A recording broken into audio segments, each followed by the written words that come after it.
Another thing that I think is really important too is notifications. Unfortunately, most of the when you get your phone for the first time, I've noticed the default is that the notifications for all apps are on.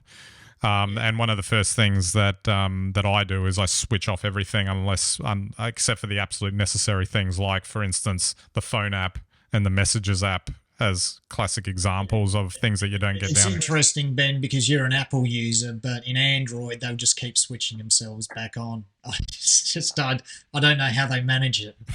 But you don't need to see, I don't know, the latest deals from Pizza Hut, from the Pizza Hut app, or you don't need to see latest breaking news from CNN or whatever else you've got on your phone, or even just game apps that ping you incessantly for the latest update or whatever. So it's important to really get a hold of all that, because if you don't have your phone buzzing at you every 5 seconds, then you won't be looking at it.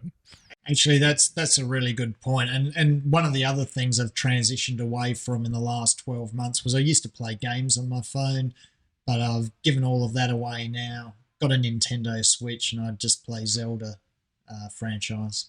And that's important too, because you a good game, by the way, that you actually have to go or pick up a different device or go somewhere else. Like if you're at a desktop computer or something, you go somewhere else to play the games, which Well, that's it. Console gaming, you've only got an hour or so, to do it.